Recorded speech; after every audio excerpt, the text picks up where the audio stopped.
Doing a test How's that? Not of getting the anything. I love this. We had one mic that broke last time, so now we have like 4 three. mics. just to be sure. Good. Should I do a clap? Yeah. Ready? There we go. That's professional. That was very professional. It was quite sore, actually. That was this. I'm going to pour our drinks then. Let's pass this. There's a glass. This is the Ginterviews. Welcome to the Ginterviews with Kerry Fitzgerald. That's me. And Ross Virgo, young Ross Virgo. Hello, Kerry Fitzgerald. Thank you for having me on the Ginterviews. I'm not going to touch your eyes with my hand. I'm just going to. I'm going to have to finger your eyes. I'm sorry. Please. This seems to be a tradition. Do carry on. Goodness. Carry on. This is gross. My hands are clean. Well, I assumed that you had sanitized. No, I just cleaned the toilets, so it's perfect. The Ginterviews.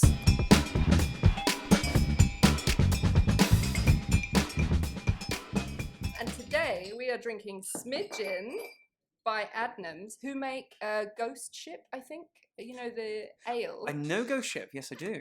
So they've made Smidgin, which is this tiny little bottle of concentrated gin. So it's like 80 servings in here. In a smidgen. Yeah, and you have 2.5 ml. They give you this lovely copper spoon, and you have just this much per glass. And apparently it's the same. It's not the same as doing like a 35 ml shot. It's a low alcohol alternative, but it's meant to taste very good.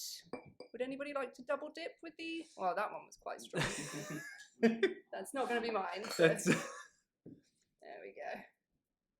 Let's put this cork back in. And you know what, as well, like I'm lugging a lot around to come to do these Ginterviews, which I hadn't anticipated.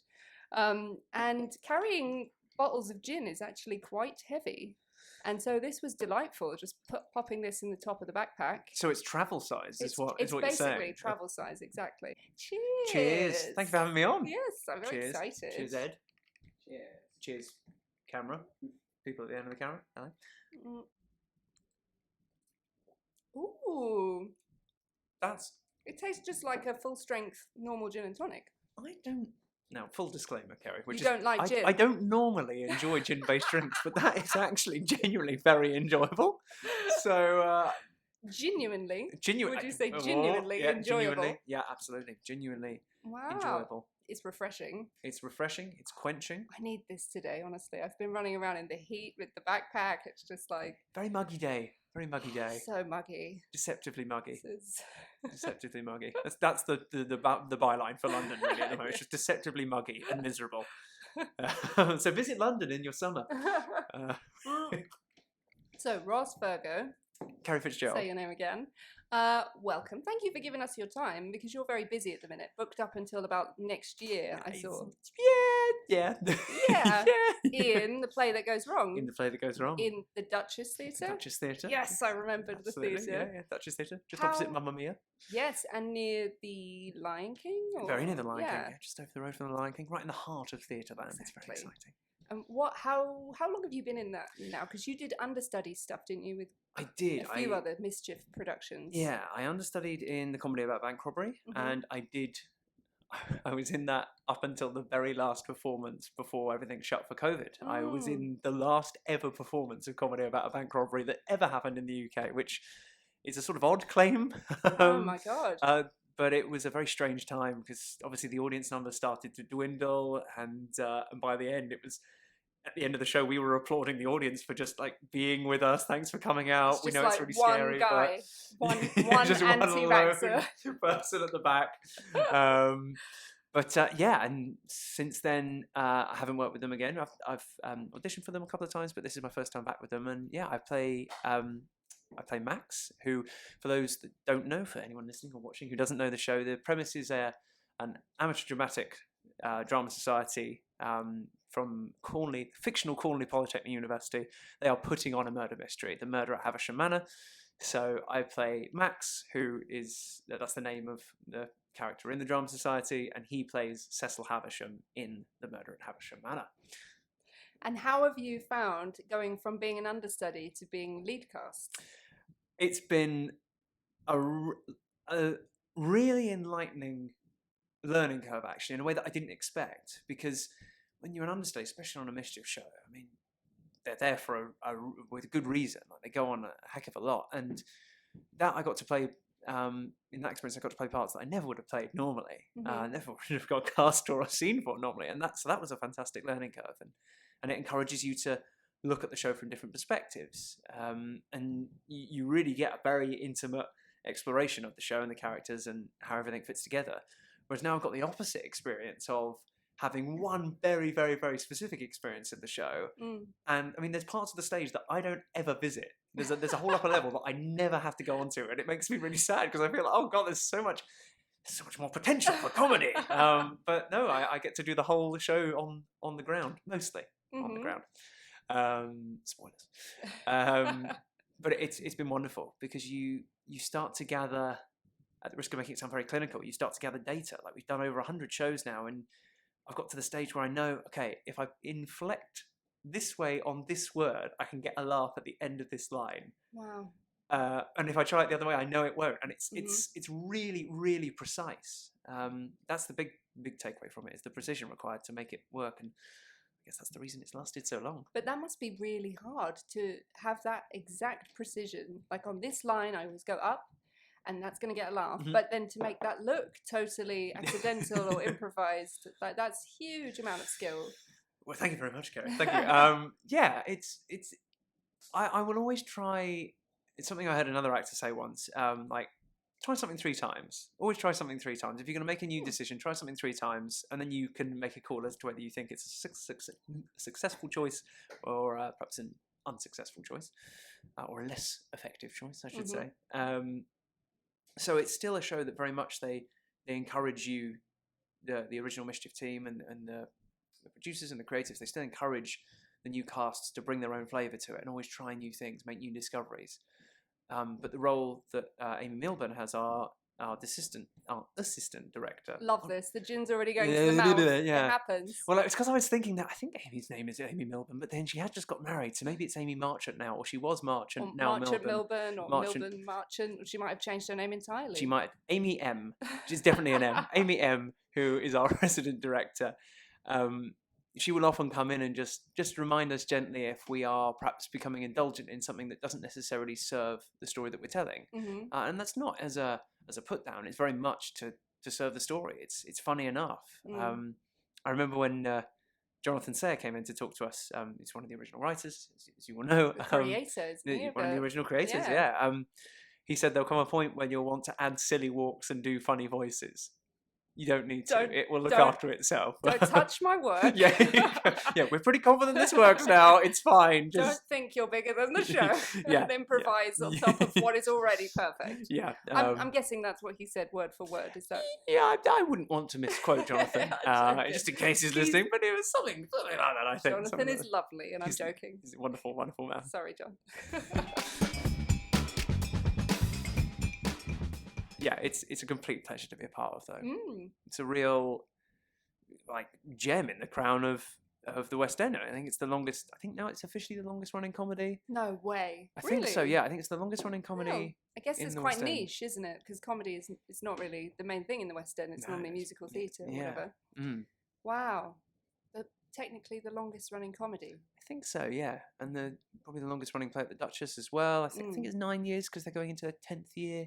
Wow. Next year. That's amazing. And you're booked for another year. Yeah, well, our contract is until April, I think. Yeah, whenever we're currently booking for, that's when our contract expires. So it'll be, we probably would have done 200, 300 shows by that point, which will be... you personally would have done 200 or 300 probably, shows? give or take. Yeah, I mean, you always have, a couple of days off here and there for holiday, or, if you get run down, as people do, pick up a little niggle, a bump here and there, but yeah, pretty much around that number. How do you stay fit and healthy? Because that's a lot of work. So you're doing matinees, evenings, and you're getting like 1 day off a week or something. That's right. Yeah.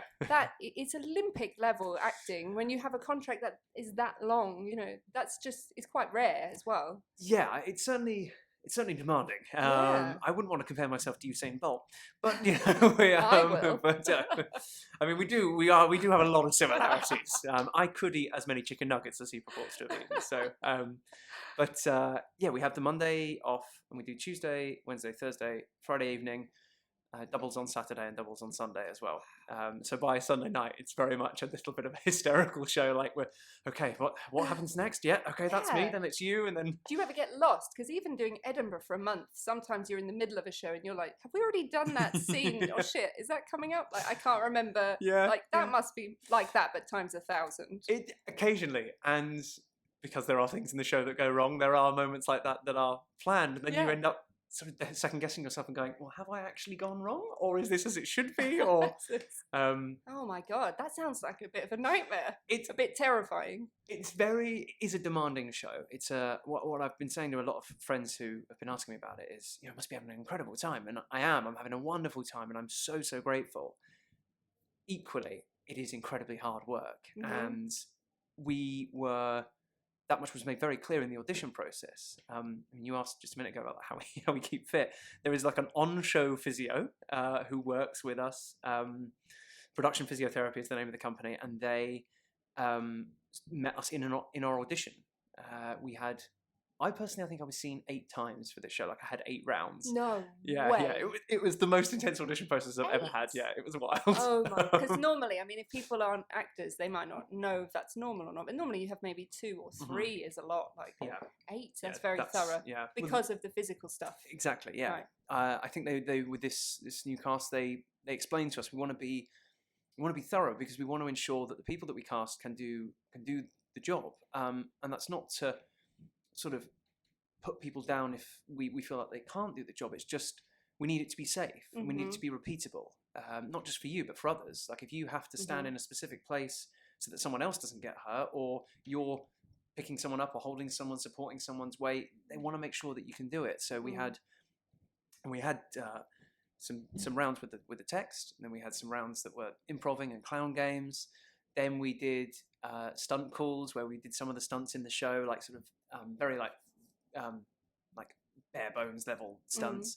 And then we had a round with the physio where they put us through not a boot camp as such, but think like childhood games at like parties, like relay races and wheelbarrow races, a few planks and press ups. But it was basically just to get a baseline understanding of where we're starting from, and if we do get the job, what would we need to do? Because then during rehearsal, we were given an individual workout plan that we had to follow, and we had this app that we would have to check in. So every day you have to do certain exercises? Not necessarily every day, but okay. There was this is your schedule for the week, and this is what we'd like you to aim for. If you don't do one here and there because rehearsals are tough, that's fine. But what they were looking to get us to is a place where the baseline of physical fitness that we have wasn't going to mean that the show was exerting. Like if our maximum ability was up here, for those listening in audio, I'm raising my hand above my head, and then so to do the show, it would take us to about here, which is just in level with my chin, and so that you're not fully exerting your body, so you're not going to hurt yourself.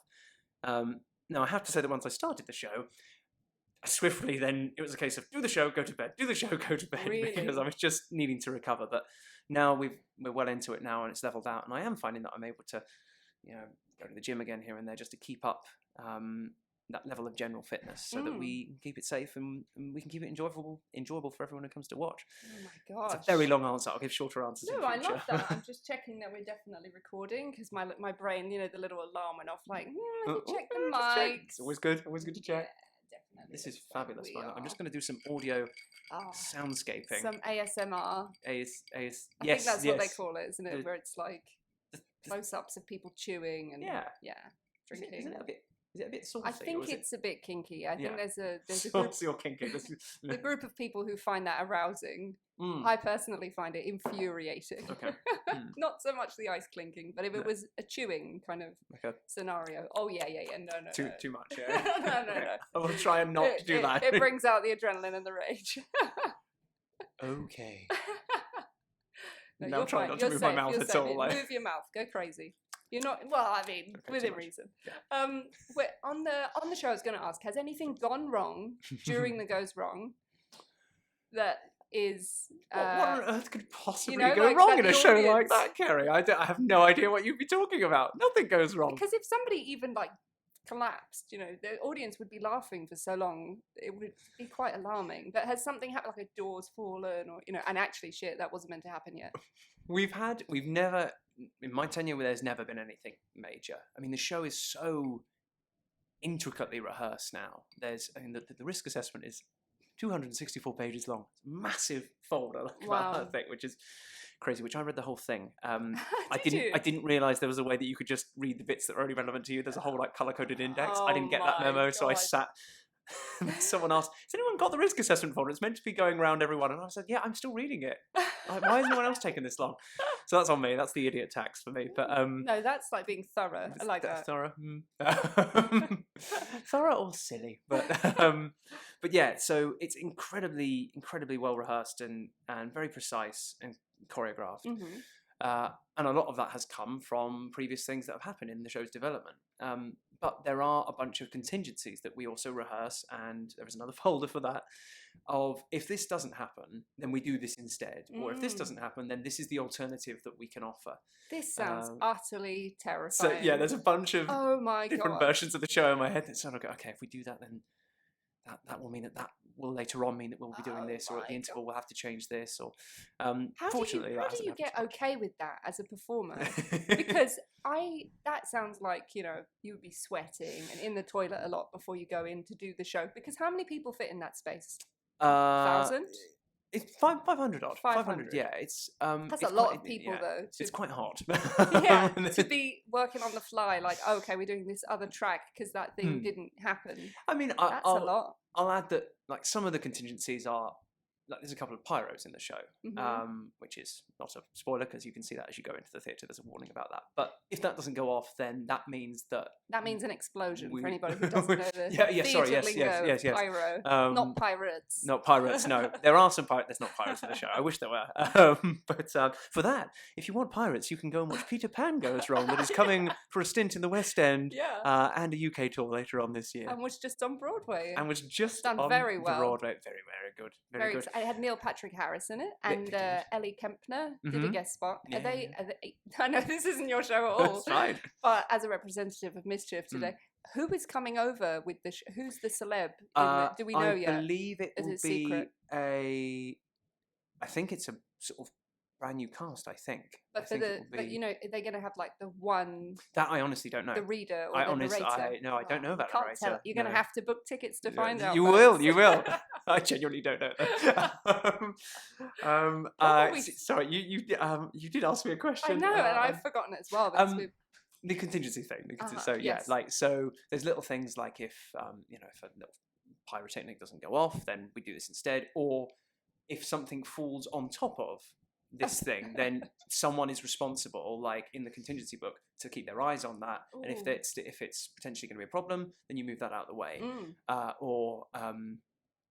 Like there is a bigger thing that happens in Act 2, which I don't want to spoil for anyone who hasn't seen the show. But if this big thing doesn't happen, then we have another version of the show that we would then proceed to do, because we don't really want to have to stop the show unless it's a real danger for anything. And there is a safe word if any of us do feel unsafe that we can just shout and we'll stop the show immediately.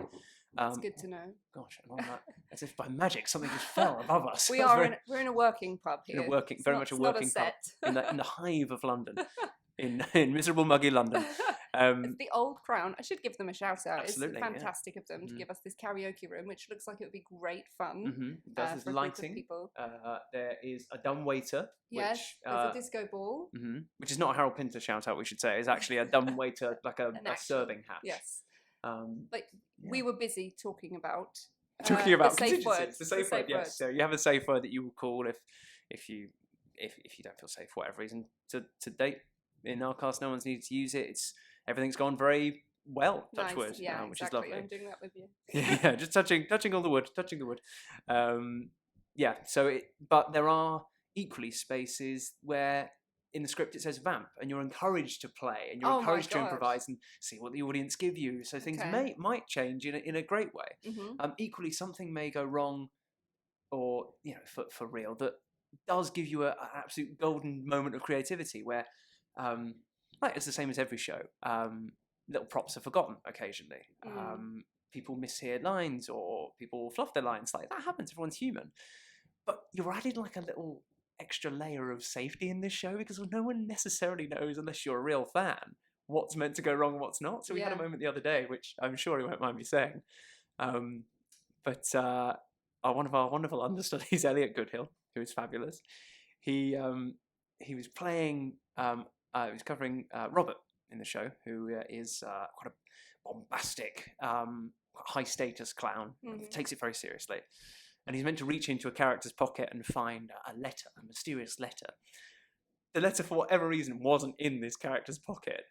So he sort of fumbled around, and you saw this slightly wide-eyed expression, which communicates to everyone else on stage, something's not right. And he removed his hand and then drew in the air like an oblong and went, a letter! and it was genius. It was wonderful. It got a lovely response. That's really funny. But that can work in that kind of show, though, can't it? Absolutely. Because the audience might think that was meant to happen. Yeah. So if anyone was there that night, which I think was maybe Saturday or Sunday last week, whenever we're recording this, it's July, mid-July, you might have seen a golden moment of creativity. And that was improvised. Mm-hmm. So it's the feeling of like safety in being okay with whatever happens. So you know your bit inside out, and then you just have to go out and trust that no matter what happens, you're going to be fine and it's going to be great. Yeah. And that's just humongous, that step at that level. Because do you feel more pressure as an actor being in the West End versus doing fringe stuff? I know that there is no hierarchy, and art's art, and like, you know, when you love acting and you're as good as you are, you commit to everything you do. But is there a thing where you're like, holy shit, I really can't drop the ball here because I'm in the West End now? That's a great question. I think Ross of a couple of years ago, to get very pretentious now and refer to myself in the third person, would probably have got a little more stressed about it. The person that I am now, I think less so, because I generally pride myself on taking the same approach, whatever I'm doing, whether that's doing a one-day gig somewhere or a long-running stint in the West End, immersive theatre, which I've done, fringe theatre, anything. I pride myself on doing it as well as I possibly can. And initially, when I got this job and I got the news, the first thing I had, which I think I've heard them speak about on the Honest Actors podcast that Jonathan Harden used to do, and you get the job and then the self-doubt and the fear kicks in. And I did have this moment of going, oh my God, I don't know if I can do this. This is huge pressure. Oh, maybe they've made a mistake. No, I don't want them to give it to someone else because I've worked really hard for this. And I felt very reassured by being able to rehearse in the space. We rehearsed on the stage with the props, with the crew, the stage management team that we were going to work with, the creative team. So you feel very, very supported. Now, that's not necessarily a luxury that you're always afforded in fringe theatre, but I do think if you prepare thoroughly and look after yourself and take responsibility and accountability for everything that you're responsible for on stage, then that arms you well. Especially, I think, for someone like myself, who I'm sure we'll get onto this in time, but for those that don't know, I have OCD and was diagnosed last year now, mid-2022, and my brain is often very busy, and one of the ways that I find that I can quiet that noise or just get a little bit more control or ownership of what's going on is just control the controllables, control what I can control. Okay, I'll check my props before the show, I'll check my costume before the show, I'll check the stage, make sure like whatever I can at the warm-up, I'll just do a quick little mark through any of the more physical things I've got to do. Okay, and trust that the people there will do the jobs that they are very good at, and they've got your best interest at heart. No one is going to maliciously try and screw you over. No. So have you found? So I also have OCD, as you know, and I find when I do a long-running show, I end up with a very specific routine to lead me into doing the show. Yeah, and it sort of helps, I guess, with that feeling of controlling the uncontrollable or the controllable, you know, like you're like, okay, so I'm always going to get here at this exact time, I'm going to drink this drink, I'm going to be in this space. Do you find that you have something like that with the show? Because so you're saying I check my props, I walk through, you know, everything I have to do on the stage. Is there an order to that? I think the general routine of the day will be the same. Warm up, albeit 5:30, 5:45. And we'll do physical warm up, vocal warm up, play a little game. We'll do the fight call for the fight that's in the show, and that's always fairly rigorous. After that point, some people will go out and get food. I don't like to. Once I come into the theatre, I'm kind of there. Yeah. So I can't eat either. Before I go on stage, I don't eat. Like I'll have like some nuts or something. Really? Like if I basically force it in though, and then I finish performing or whatever I'm doing, and then I just yam loads and loads of food. But I can't do it before. Yam is a great expression. I've never heard that. Is that what, like yam as in? Is that yam it. You yam it. You shove it down your gob. And I did a play once, and at backstage, I would be waiting to go on, and somebody else was eating a sandwich. She would always have her break as I was waiting to come on, and I just couldn't comprehend how she could sit and just calmly eat a sandwich in the middle of a show. Gosh, wow, that's extraordinary. 2 scenes before she was going to come out. Like, I can't operate like that. It's like I'm in the theatre, I'm here, I'm in doing mode. I will eat. I should clarify. I eat before like the warm up. I'll normally have my big dinner there and meal there. But I've got an absurd appetite. I always have done. So I will normally eat a snack at the interval. But again, that is a fairly routine thing. I like to get in and have the food first, then do the warm up. Okay. I will normally. What do you have as a snack at the interval? Sometimes can I mention a brand, or is that going to go sometimes a Serene bar or Saurine bar? Saurine. I love Saurine. I love banana and apple flavour. I'm not a fan of the original. No offense, Saurine. I'm an OG all the way. I haven't even tampered with any of the. The banana one is crazy. Is it good? It's clearly fake banana chemicals. Again, sorry, Saurine. It's so banana-y, it's insane. Like it's a McDonald's banana milkshake kind of vibe. Yes. Okay. Yeah. But again, I don't know whether I can mention McDonald's, but I've mentioned it now. So yeah, that or a banana, like a real banana, a legit banana. An old-fashioned. An old-fashioned, yeah. But yeah, I think the routine thing that's sort of developed, like I'll get ready pretty much in the same way all the time because I have to put my costume on in a certain order because it's designed in a way that has to be put on in a certain way because it's a bit Strictly Come Dancing. Like my shirt has got straps on the bottom of it so that it doesn't come up out of my trousers. Like it's sort of like it's not a leotard, but it's got elastic like fastenings underneath so that it stays on when I reach up and move around and stuff in the show. So I have to put that on first, and the trousers go, one thing or another. And if you do any makeup or stuff, that's normally before or after costume, depending on your preference, and if you've got a cover. But I do find that if I break what is normally the tradition or routine, that I get a little bit is that gonna? I feel different now, and I have to make a conscious effort to think.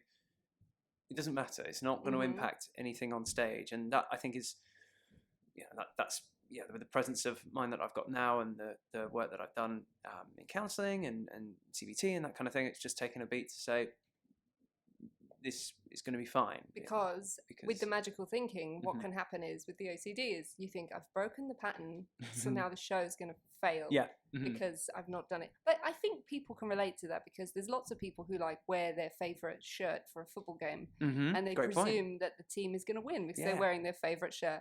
It's just like that, but put onto other things. Absolutely. Irony for me as well is like I've done sort of improvised comedy and stuff, and I love that. I absolutely love it. I think when my brain can categorize it as improvised and as random, then I feel actually like a release and a relief because there's no perfectionism required. There's just presence required and joy and connection, which are things that I love. Yeah. Because you were improvising with Will, weren't you? I was, yeah. Will Seabag Montefiore had on this podcast, previous guest. Yeah. It was lovely. We used to be part of a little troupe called Very Serious People, who are still going under a different name, under the name Pinch Punch Improv, who do some wonderful work if anyone fancies some improv. Oh, okay, cool. Yeah, they are currently doing a Murder on the Improvised Express show, I think, which is fantastic. I saw it at the Vaults. Yeah, it was brilliant. But yeah, that was. There was a group of us that did improv after drama school, and it was really liberating. I used to be absolutely terrified of it, and I think it was because I was trying to get it right, and it was I was someone who always grew up and benefited for whatever reason in the academic system of this is the answer, you learn the answer, you give the answer, you get it right, you get a tick, you get a reward, and I don't know whether that necessarily works for everyone. For me, I'm one of those people that slotted into that framework. The problem is when you get into the real world. Framework. Yeah, I'm in front of the class, knew all the answers, did all my homework. Mhm. Yeah. But when you get into the real world, it doesn't always work like that. No, and I tried to make it work like that. It's transitory. Like you come in, you do whatever happens, and then it disappears. And you can do the same show time and time again, but it doesn't always mean it's going to be the same show. Yeah. The same. You could do the And it same play. shouldn't It's be. not going to be the same performance every time. But it shouldn't be as No. well. There's a brilliant Mhm. book called Different Every Night by Mhm. Mike Alfreds, which I absolutely love. Mhm. And it talks about exactly that, about Yeah. how you're doing a long run. You know, it's not about improvising the lines or changing the, you know, the Mhm. physicality of the character or any of that. It's Mhm. just about the different connections and the Yeah. different meanings you find in the lines. Mhm. Yeah, absolutely. Has that happened a lot on the show? Because you've had so much time as well. Has that Um, happened? I've definitely had a few nights where I've come onto stage and said the lines and gone, I don't remember consciously saying that. Have we done that bit? Oh. Like, and it, or the opposite, where I'll have a complete blank about what's coming up next, and I'll say something that I know is just about right, but I've maybe you're put in like, a the "Whoa." or an a somewhere. Yeah.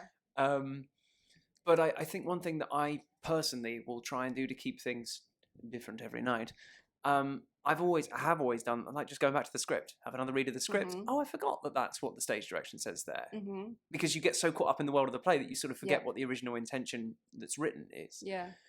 Or I got a great note from Amy M the other day, which was just try and find everything wonderful. And it was done within a rehearsal setting, so it didn't matter if it was a slightly like big reactions and stuff. But it made me realise, oh, I've not been paying attention to anyone else on the stage. I mean, I've been looking at them, but I've not necessarily been listening as clearly as I was earlier on in the run. So all of a sudden, all these new possibilities were open for me. These like offers that were unlocked because I was they're doing that and they're changing their intonation there, and it's just a reminder to keep looking, keep playing. And so fun. It means you get to get so deep as well into the show and into your process, and into the the world of the cast and everything. That sounds amazing. It's great. It's great. It's a lovely opportunity to have, and I feel very grateful. I know that it's a show that a lot of people would like to be a part of, and one thing I have quite like consciously said though to any friends who have spoken to me about this, and this feels like the right time to do it, is it's all relative, because at the beginning of the year I was thinking about trying to find something else, like putting a pause on acting, because I was fundamentally I needed some money. I was doing little short burst jobs and some immersive theatre work, but it wasn't a full-time wage. It wasn't enough to sustain the money that I needed to like pay my rent, pay my bills, and feed the cat. Lives. It's and the cosy lives. The getting us all. cosy lives. The cosy lives. It's coming for us all. That's great. The cosy lives. That's fantastic. So in January-ish, you were like, okay, I'm just going to quit this. I'm going to become a Tom Holland lookalike and dress as Spider-Man and go to Comic-Con. It's very kind of you. People will pay you a lot of money. Honestly, the more you're talking, the more I'm like, you are I'm sure you're related to him. I am very flattered to be compared to Tom Holland in any way. I think he's fantastic. I think he's wonderful. And if there is ever a time that there is a role where he is looking for a sort of brother-esque figure, I mean, I know he has a brother. You look more like him than his brother does. Make up your own mind, viewers. But I'm going to do it side by side. I want to do a side by side comparison. But I forgot what I was And saying. you said he came to see the show. He did come see the show. He did. Yeah. So did you get to speak to him, or did you just get to stand near him? I got to stand in his presence. Yeah, he came to our media night, which is a huge like deal. Were there lots of other Spider-Men there? Was Andrew Garfield there? He was unavailable. Oh. He was unavailable, as was Tobey Maguire, unfortunately. Tobey Maguire's my Spider-Man. No offense to your brother, but yeah, he came along to see the show, and he was lovely. We had like a photo with him afterwards. He didn't do individual meet and greets because it's not that sort of thing. It's he was very, very humble and said, I'm just here to say like well done to you guys, and does something like that always happen? Does that ever go wrong? He was asking the questions that everyone else who watches the show asks, which is lovely. He was just there as an audience member, and he just came to us afterwards and said, thank you so much, guys. It was a great night. We really enjoyed it, and he's so nice. He was lovely. But yeah, so technically we have been in the same space together. You've breathed the same so, air. Yeah, we have breathed the same That's air. exciting. And I think he must know how it feels because wasn't he in Billy Elliot? I believe so. Yeah, He's a ballet dancer. Yeah. But go on. Sorry, no, I just remember where we were. I'm such a waffler. You're not at all. This is brilliant. Concise me. I have to edit this. We'll deal with it in the edit. Deal with it in post. But yeah, in January I was thinking about doing some other things, getting some other work. I was quite careful to not use the word quitting because I think that carries with it perhaps some unhelpful connotations. I think which they talk about a lot on the 98% podcast, which is again a shout out. Come on a podcast to shout out another podcast. You are podcast mad. Because I think if you choose to do something else and you choose not to act anymore, that's a really empowered choice and it should be celebrated. So I didn't necessarily want to think about quitting or giving up, but just trying something new for a while because I needed some money. I needed some solid income because we've got bills to pay because he lives. And then, as often it transpires, this audition came through. Amazing. And then eight rounds later, just 8 short rounds. 8 short rounds. The last 3 were quite short, but yeah, it just turned around within one phone call. It turned around. No way. Yeah. How close were they? So was it like Friday night? You said I'm gonna change my track and I'm gonna have a look at what jobs they have in Sainsbury's, and then on Monday morning they said, oh, we have an audition for you for pretty within a week certainly, because wow, I'd been keeping a tentative eye on the show, on the casting, and it's something that you do as an actor, I guess. And also you'd worked with the company before, and often understudies step up into lead roles, and that's why you should always go and see the understudies, because eventually they will be the main cast in a production of something in the West End. Yeah. So you were thinking, okay, I'm going to keep up to date with this because I should be seen. It would be nice. It'd be nice to be seen. And then the call sort of didn't come through, the email or whatever never came through, and I was like, okay, well that's sad, but maybe just not meant to be. Maybe my time has passed. I've had a great run with Mischief. We're doing one show. Maybe that's just not meant to be. And then pretty much the week that followed, my partner and I were having a chat, and lo and behold, the email came through. They said, oh, we want to see. Oh my gosh, somebody's fallen down some stairs or just collapsed above us. It sounded like crockery. And the thing is, if the ceiling were to fall in or something, I could say I've sort of rigged this as a sort of podcast goes wrong. Very on brand for goes wrong. Somebody flies in on a harness. Quite. It's Neil Patrick Harris. How did he get here? Yeah. I hope that person is all right. Yeah, God bless them. I can hear them trying to stand again. Yeah, obviously quite the party happening above us. It's some sort of I think it's a bunch of people in their 60s, and it's a charity about humanitarian efforts. I don't know what has happened from that thunderous crash above us. That's fantastic. That's wonderful. They're getting loose. They're getting loose. The gin is flowing.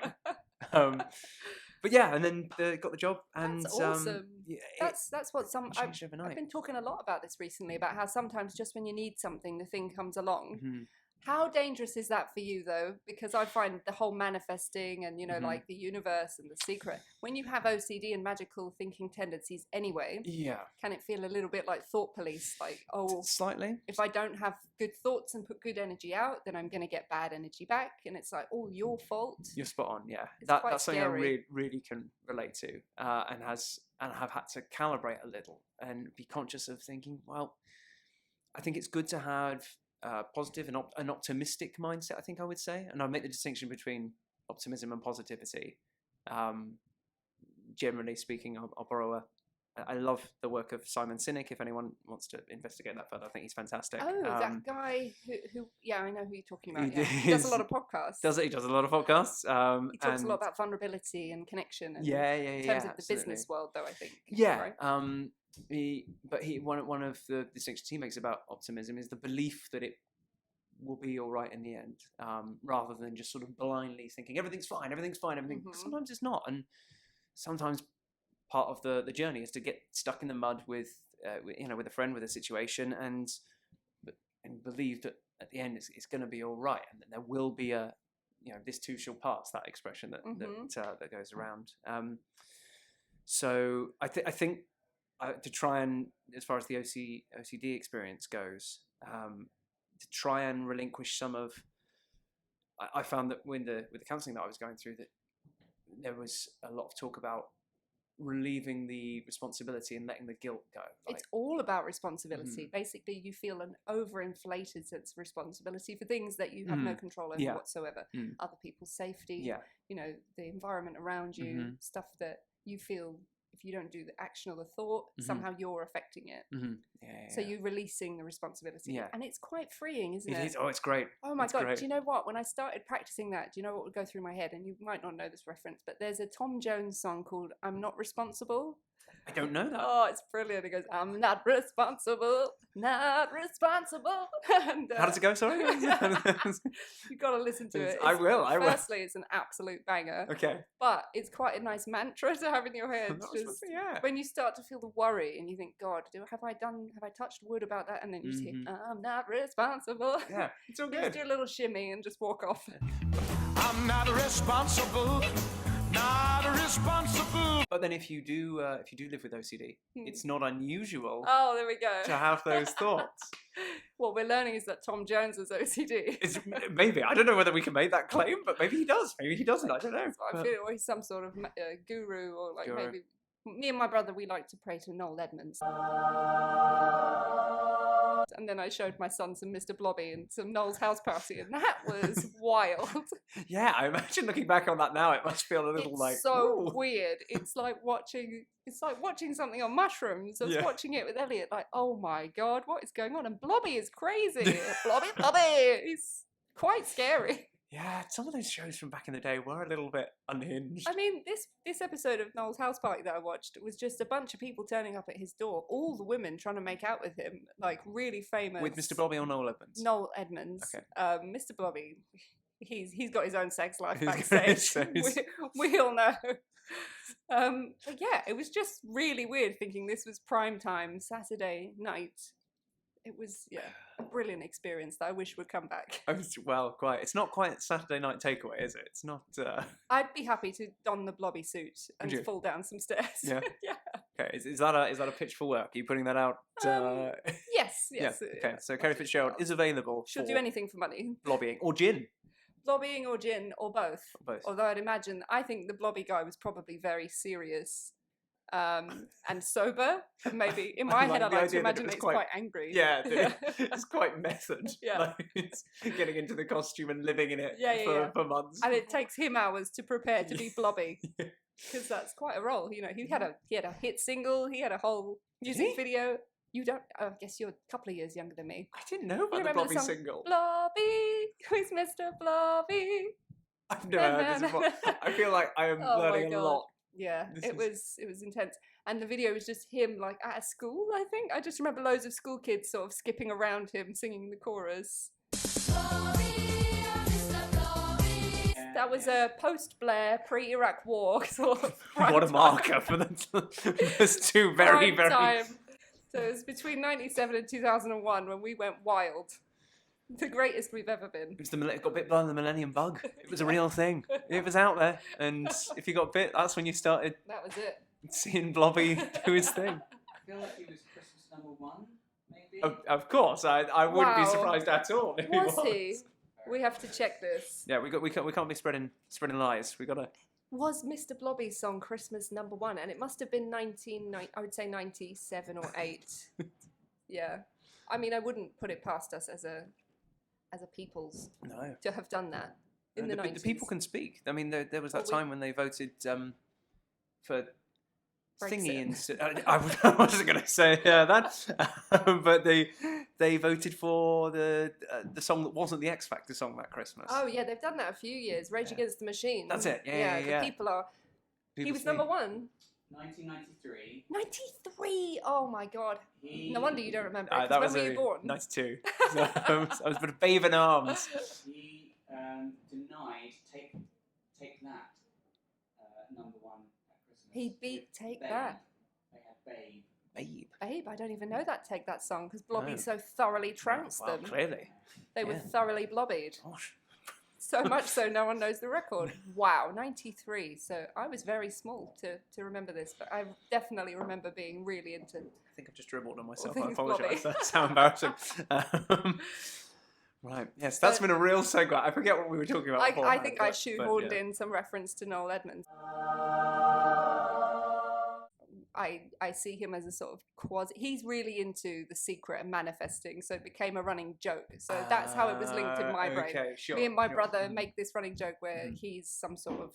He believes that you can just ask the universe, and ask and you'll receive, and all of that. Ask the banker.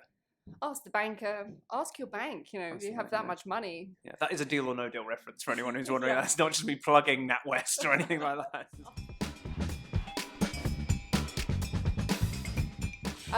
One question I want to ask before we finish was really ramble. who are your ginspirations? That was why I emailed you. My ginspirations. Are there any other comedy people in the West End that you are emulating, or? Great. Gosh, the great curse of getting work means that you don't actually see a great deal of other work. Yeah, because you're so busy. I will say, humble brag. It's a humble. Yeah, that sounds so bad, doesn't it? I don't have time to watch things. Too busy earning money, doing what I love. I will say it is a very wholesome answer, but I find the rest of the cast. I knew you were going to say that. Really inspiring. Like when you. It's very sweet. I've often felt that I'll be doing the show one night and I'll look across and I'll see someone on the opposite side of the stage making a great choice, and I'll think, God, that's so clever, the choice that you've made there, because of what it requires you to think about and just find something new that hasn't been done before, or just be prepared for if something slightly different happens. So that has been a real enlightening process in this show. So that is very gin-spiring, particularly the understudies. Like, they are so good. Like the wonder studies on the show, they keep us going, and they've got a truckload of roles that they share between them, and so they know multiple tracks. Yeah. Oh my God. The chaps know 5 and the ladies know 3. But I will say that some of those roles are the gender of the role is not important, so they can cross play. Wow. Parts that were originally played by men are now some of them played by women, and vice versa. And no, not vice versa. No, basically the women are more involved, which is good. Is what I'm trying to say. So that I think otherwise, as far as theatre inspiration goes, I am so enamoured by Denise Gough. I remember seeing People, Places and Things and it blowing my absolute mind. I'd never seen someone on stage that was so present and playful with everything that was going on around her. I thought it was fantastic. And I'll always have a soft spot for Tom Hanks, if we want to go across the pond. Yeah, I just think he's great. I think he's lovely. Another good podcast. Have you met him? Has he come to see the play? He has not, to my knowledge, no. But for any Tom Hanks fans... Tom Hanks, if you're out there, Ross would love you to come and watch The Play That Goes Wrong. Please, Tom, please. A different Tom. Just any Tom Jones, I'm not Tom fussy. Hanks. Tom Jones, Tom Hanks, Tom Holland. That's a nice callback. Love that. A Tom triumvirate. What? A triumvirate? Triumvirate? I think that's a word. I think it's a great word. I think it means 3 things together. Triumvirate. I don't know. Great. A Tom triumvirate. What a... Yeah. That all of them, if they could all come, please, then that would be great. Well, thank you very much, Ross. Thank you for having me, Kerry. This has been great. I hope it's been enlightening and insightful, and I often feel like I just bumble my way Hugh Grant style through a lot of another answers. reference. So. You could be a young Hugh Grant. Thank you, Kerry. I see that. So yeah. Come and see Ross. When are you? Give us the dates. When are you there? I would love to. So I'm currently doing The Play That Goes Wrong, which is at the Duchess Theatre in London's glittering West End. And the current cast will be there until beginning of April. I believe it's April the 7th that we finish. 2024. 2024. Yeah. And yes, come if you like farce, good old-fashioned slapstick comedy. If you don't like that, then that's okay. You don't have to come. Great, we can end on that. Thank you very much. My pleasure. Thank you for having me. Bye. Bye. Should I do a clap? I like to clap. Great. 1, 2. Pleasure. I hope that was okay.